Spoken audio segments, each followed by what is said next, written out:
Okay, one down ngayong taon 2025. Kung paano ko ito ginawa. Halika, samahan niyo ako para sa aking unang plein air or outdoor painting.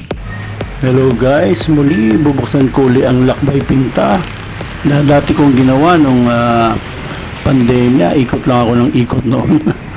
By the way, ibig sabihin ng plein air, ito yung painting outdoor o sa French, ibig sabihin ng plein air.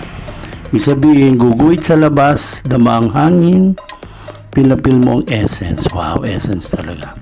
So ngayon ang target ko, alam nyo na. Siyempre may favorite Paula. Okay, sa preparation, need natin of course mga brush. Lalo na ang ginagamit ko every time na magpe-painting ako ng plein air. Kasi mabilis, no? At saka madali siya dalhin.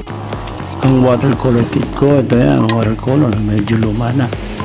Piga-piga lang yan, no? Pwede mo pumili sa paborito store, kahit anong brands, no?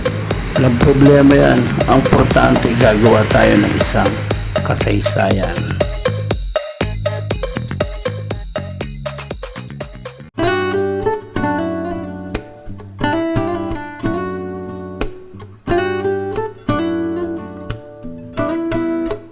So yan guys, no, makikita nyo kung paano ako mag-start, no. Yung tina-target ko yung subject natin, yung ating pinupokal dyan, yung simbahan and building na yan.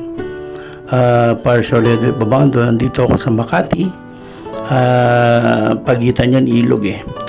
Itong ginagawa ko, makita nyo yung lapis ko, no, napakahaba ng dulo kasi mas feel ko gumawa ng ganito under the palm, no, hindi siya writing position.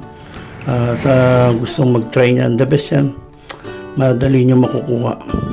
So ngayon, eto na, makikita nyo yung watercolor ko na yung sky. By the way, pagka nag-watercolor ako, karamihan din kami mga artists, usually sinisimula namin sa taas pababa, lalo na yung malayo papalapit, etong ginagamit natin.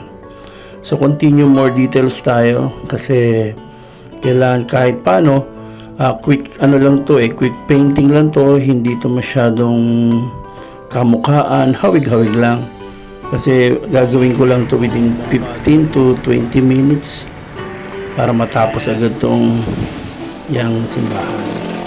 Pinakamatagal na 30 minutes. Kung more details, maabot pa ng 1 hour, depende sa film mo. So yun, kasi ang ginagawa ko para madali, kinukuha ko muna yung mga malalaking parte like yung ulap nga, then ito na yung mga green, no, ni-spot ko na siya, no, hinahanap ko na yung laki sa papalapit, yung tama ng liwanag, very important yan, kung paano mo titimplahin, gamitin yung mata nyo, kung malabo, kung malayo, maraming tubig, kung malapit, solid yung kulay, gano'n lang siya, parang madali lang oh. Sa totoo lang, gusto ko lang kasi maintindihan nyo na maraming silang bibilib paano nila nagawa. So may process, may proseso lang. So dito naman, syempre gagamit din tayo ng mga brush na ganitong klase kaninipis para masundot mo yung detail. Hindi mo naman pwedeng dututin niya ng pinong-pino, no? Usually ginagawa lang sa indoor, ito kasi outdoor, kaya na mabilis inahabol ko yung tama ng liwanag, no? Kasi pag nawala ito maya-maya, mahirap na, mag-iimbento na ako, no? Ito ngayon parang lang, as in drawing lang talaga, no, sa mga artista. Ito ganito, oh, di ba, tapos na. Actually kinat ko na yan kaya yung video ko na sa inyo, simple lang, isang kasaysayan na yan. Kaya sana abangan yung mga susunod na mga vlog ko.